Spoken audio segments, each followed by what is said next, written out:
For Jesus. Thank the Lord for all you folks that's watching us on your TV sets that you got in your homes or wherever you might be. We are in the last day teachings, end time teachings. I've been in them for some time.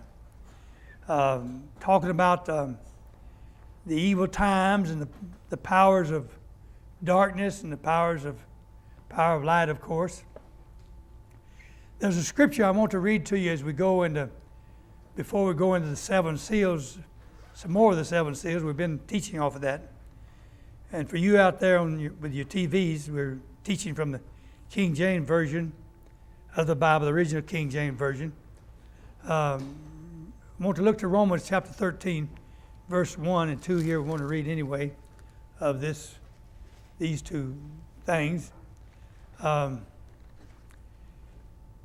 And it's something that the Lord has ordained all powers, whether it be an angelic power that does something, or whether it be a man, any kind of man's power that he does, or whatever it might be. Verse 1 of Romans 13 says, "Let every soul be subject unto the higher powers." Let every soul be subject unto the higher powers. For there is no power but of God. The powers that be are ordained of God. In other words, what Paul is saying, any power out there that's operating, God's ordained it. Whether it be kings on the throne, or whether it be Satan and the angels or whatever, any of those powers, God's ordained them for a time period to finish up his beginning and his ending of things he's going to bring to man. He is the beginning and the ending, the Alpha and Omega, the beginning and ending, and the first and the last, and he's also ordains everything, and everything comes through him in his plan and in his purposes. And he does these things that to glorify himself, and also let people see where the power really is, and that even as we look at powers today that of men, we have to realize God let these people have these powers. If he didn't, they wouldn't be ruling. I don't care whether you elect them in office or by natural heritage they come into kingship or what. The Lord has looked down through time and ordained these powers. So what we're saying to you is all the powers that be, even as we study in Revelations and these seven seals, you realize that these kind of things, that God only knows about these things that we're talking about. As we look to our board momentarily, I will go over this seven seal with you, events to happen, and it starts in Revelation chapter 6. You on your TV can turn with chapter 6 of Revelation and hold it till we come there. Now we used the first seal was the white horse, and we said and that horse went through the land conquering and to conquer, and it was a religious type because of the whiteness of the horse. It represents a religion, or it was supposed to be good, but it turns out to be something that conquers, like a horse in battle. Goes through the land.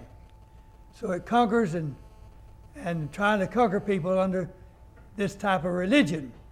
And I told some of the people that religion only matches up to the Muslim religion, Mohammed and those, because they try to conquer and bring people under that religion, and they brought many Arab nations, and there's countries, complete countries, that's under this religion.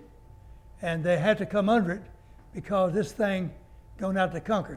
So that's one of the seals, the white horse. The red horse represents the battle in the earth.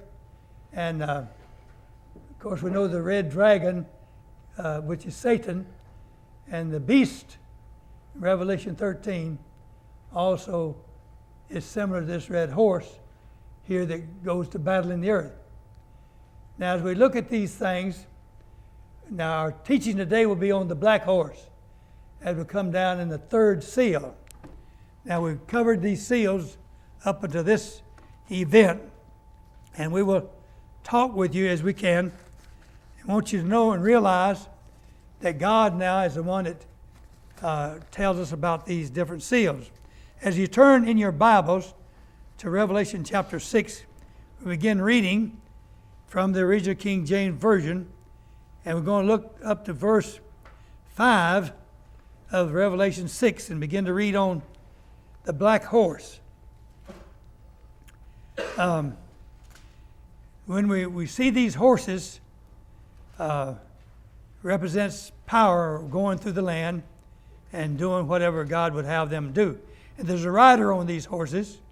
We'll see, as we saw the rider on the other white horse, he went forth conquering and to conquer, and using this white horse as a religious, something that carried him through the land, but on the horse was one that went forth to conquer and conquer, the one that's riding the horse. And the horse was carrying him, the religious horse that he rode was carrying him to conquer with. That's the way I get it from the Word. And only God can reveal these type things to you. Now, man cannot understand them, and that's the reason a lot of people think Revelation is closed up to them, or said nobody can understand Revelation. But you can't say that, because God gave Revelations for the church. And John was to take it to the church and let them know what must shortly come to pass. Even these things that's down the road, they was shortly to come to pass. And it's short time with the Lord anyway. Now we read in verse 5 of Revelation chapter 6, and when he had opened, this was the Lamb, Jesus, opening the seals. Now he's the only one that could take the book out of the Father's hand and open the seals and let people know what was in those seals. And when he, speaking of the Lamb, or Jesus, he had opened the third seal, I heard the third beast say. Now each time he opened those seals before, one of the beasts would say, "Come and see." And he says here in this third seal, one of the third beast said, "Come and see." There's 4 beasts around the throne of God, and we read about that, and 24 elders are there, and they have their place, and we know something about them, but we won't speak too much about them at this time. We'll put our time in on these seals right now. "Come and see," the third beast says. "And I beheld, and lo, a black horse." Black represents darkness, of course, and also represents bad times, an evil time. And he that sat on him, the one that sat on that black horse was what was carrying him, the one that sat on him. The one that sat on him had a pair of balances in his hand. And the one that riding this black horse in this dark day that he rides it, this dark horse goes through this time cycle of God's and accomplishes what he's supposed to do. And the rider on him, he had a pair of balances in his hand. Now these balances represent, like balances would represent scales that we look at today, where you weigh things on scales to get a weight or amount of something you might sell or that you might give or whatever. In this instance, they're selling this here in this event. And it represents a balance or scale in a bad time. Under the beast rule at this time, now under the beast rule, you can't buy or sell unless you take the mark of the beast. Now here we find with this black horse, somebody's selling something. As we look to this, the rider on this black horse, he had a pair of balances in his hand. Pair would represent the amount or the small amount or the great amount, whether it be weight or measure. And he calls it a pair of balances. Verse 6, that says, I understand it. And I heard a voice in the midst of the four beasts say, a measure of wheat for a penny.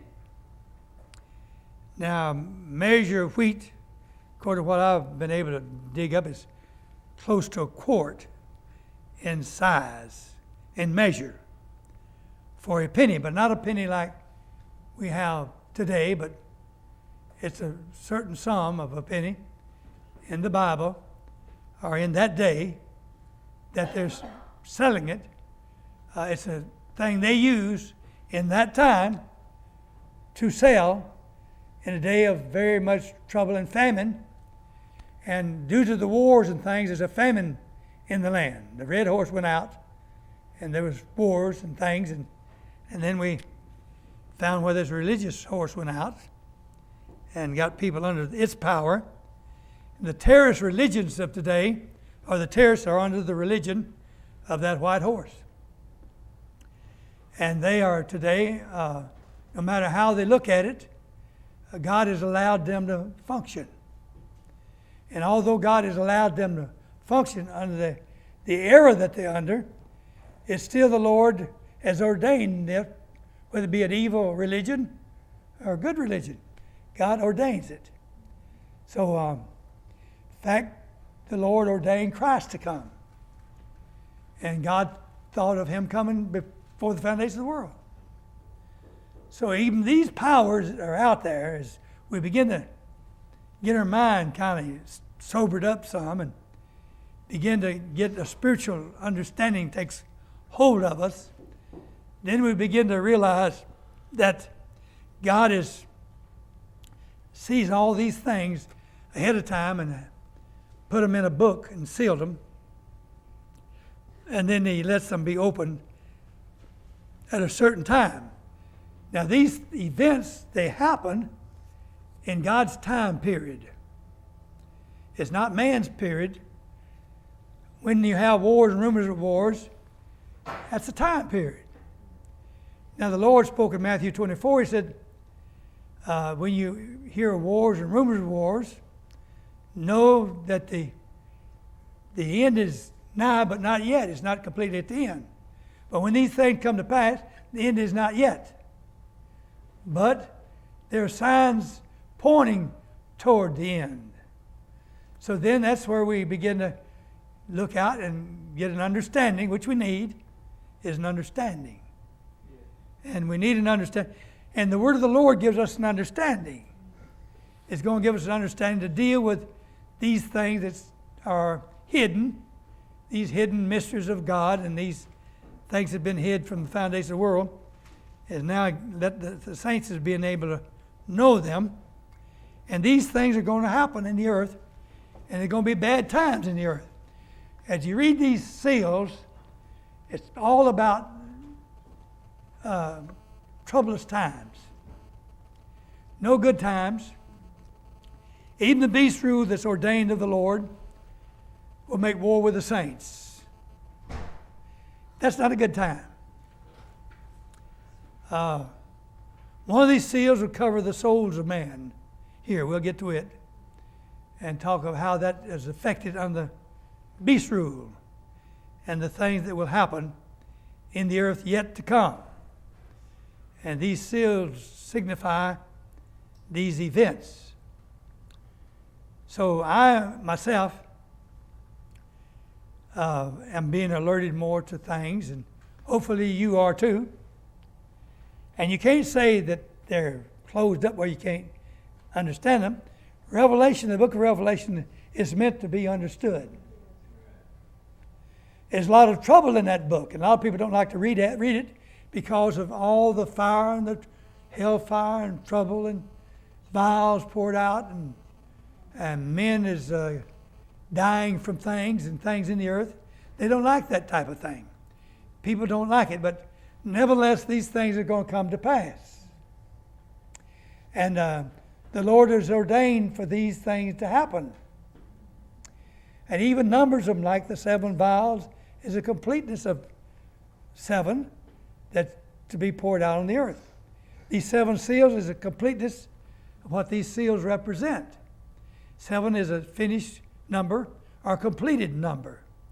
And nearly you find the 7 trumpets, the 7 seals, the 7 vials, all those are completed numbers, making a full numbers, a completeness of whatever God's got planned.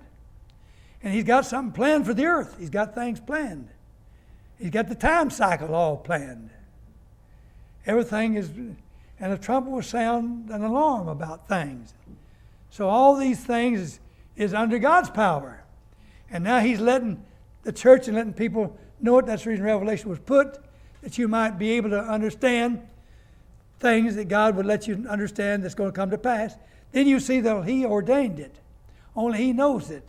And some people says, well, if he only knows it, well, will he let certain ones know it? Yes. Through the Lamb, he's worthy to open the seals. Amen. And let the church know. And through the Lamb, we know things. That's how we get to know things, is through the Lamb. God's letting the Lamb teach us things, reveal things through the Lamb. That's the only one you can get them revealed through, is through the Lamb, through Jesus. Everything comes through him and is of him and through him. And all things consist, Paul says. So all these things work through him. And we talked of it, but sometimes the knowledge don't pour out like we want to all the time. And sometimes it just comes in little short parts. And then as we move on and learn more, then God just floods us with more abundance of knowledge and understanding. But we need knowledge of the Word in the last day, not of what men think, but what thus saith the Lord.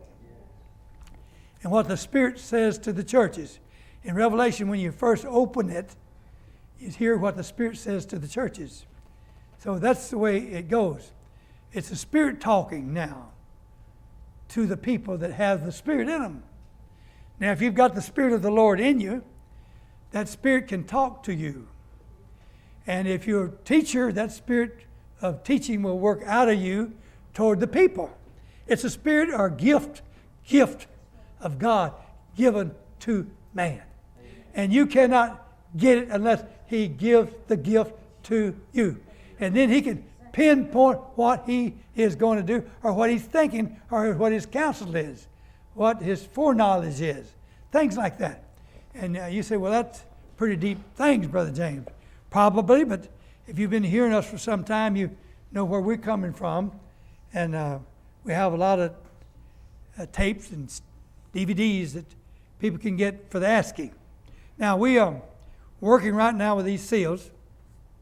Getting back to that 5th verse again, he said, I beheld, and lo, a black horse, reading in that verse, and he that sat on him had a pair of balances in his hand. And I heard a voice in the midst of the 4 beasts say, a measure of wheat for a penny. So that sounds like a famine type, time in the earth. After the wars and all, that brought on famine and things. And then the beast rule comes where you can't buy or sell unless you take the mark of the beast. He's going to bring the whole world under this one world government that's right ahead of us. Through terrorism, other things, this government will be formed.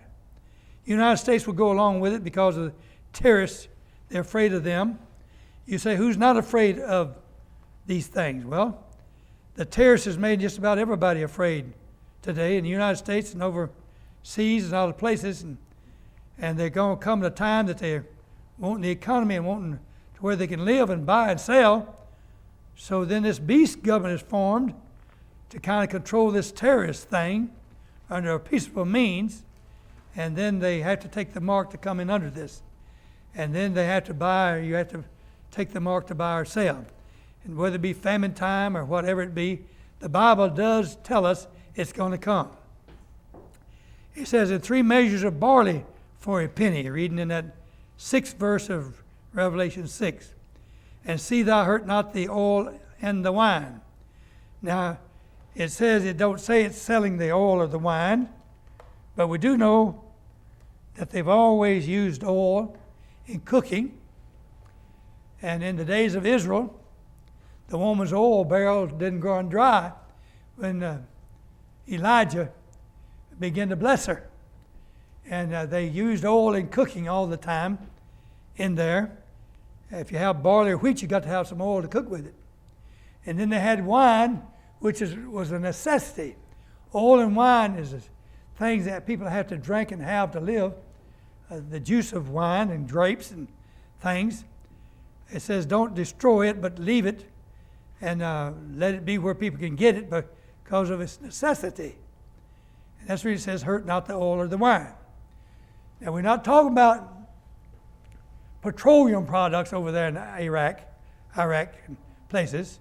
They got oil wells and things, but don't get confused with that. This kind of oil here comes from olive oil, things that they beat the olive out and get the oil, and they cook and drink it and eat it, and they have the juice of the grapes and the vineyards that helped them in their health and things, and it's of a necessity to have these things. Even in Jesus' day, he drank wine, and they had the oil, and they had the loaves of bread and things that they had to have. And so in this last day, it's going to be a famine where they're going to be selling a measure of barley and a measure of wheat for a certain price because of the terrible times under the black horse riding through the land, the darkness of the dark powers that's ruling in that day. Now, as we look a little further in our scriptures, some things that might agree and help you with them. Some we'll go to back to Matthew chapter 24 as we look at Jesus' teachings and compare some of the things with these seals here. And he already is speaking himself. Jesus speaks of things when he's with his disciples, when they wanted to know what the end of time, when it would be, the coming of the Lord would be, and the end of the world, and these different things that would come to pass. And he begins to tell them in Matthew 24 about these things. And we were looking at this particular place, Matthew 24.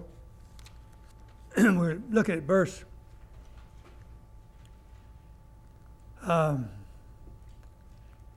I guess we'll read verse 21. Jesus begins to tell them above this about pray that your flight be not in the winter, neither on the Sabbath day. Out of Jerusalem, when the armies encamp about Jerusalem, in God's indignation period that's going to come on the earth. Now, verse 21 says, for then shall be great tribulation, such as was not since the beginning of the world.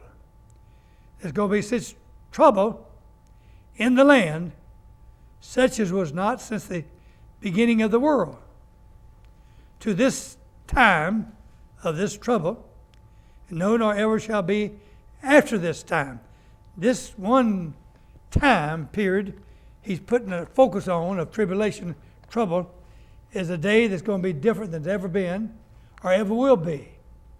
So it's a real bad time. He's zeroing in on this events that's happened in this time. And this happens under the seals and under also the things that we're talking to you about. And he says, we're back up to verse 7 of the 24th chapter of Matthew. For nation shall rise against nation, and kingdom against kingdom. Now that's going to happen in the earth. And a lot of your trouble is going to be over around Iraq, around where Babylon used to be in times past, around that Euphrates River, and the Tigris where Assyrian used to be. And those are returning back to those Arab countries. And they're going to be kingdom against kingdom. There shall be famines. In this 7th verse of 24th chapter of Matthew, there shall be famines. That's what one of the seals is telling us about buying a measure of wheat for a penny and measure of barley for a penny, and see you hurt not the oil and the wine. And pestilences shall be in the land, and earthquakes in divers or different places. All these are the beginning of sorrows, of a time like there's never been before. And then shall they deliver you up to be afflicted under this religious type thing that's going to happen, and shall kill you, and you shall be hated of all nations for my name's sake. Now, we're moving away from that now, and we look over here to back to Revelation 6 again, where we were. If you get a chance, you can look at Luke 21, verse 21 through 24. And we're going to go down here to verse 7 of Revelation chapter 6, verse 7. Now, here's where the Lamb, Jesus, opens another seal. When he opened the fourth seal out of the seven, I heard the voice of the fourth beast say, come and see. Now the fourth beast, there's four beasts in the midst of the throne of God, and 24 elders there. And these beasts, they have eyes within and wings and all, like seraphims. And they are constantly looking and seeing and knowing what is happening, and they're around the throne of God. And this beast, fourth beast, says, come and see. So then John gets to look at the seal being opened, which is the fourth seal. And then John says in verse 8, and I looked, and behold, a pale horse. And his name that sat on him was Death. Now Death was the name of the rider on the pale horse. And the name of the rider was called Death. And hell followed with him. So the rider, when he rides through the land on this pale horse, represents death. Paleness of the horse represents no life. In the riding of this, when this horse goes through, death comes on the scene by the rider that rides it. And hell followed with him. So then hell is going to follow death, and a lot of people are going to go into hell. So hell is following with him. Time has caught up with us, so we'll have to continue into our next teaching. May the Lord give you understanding of those things we've taught.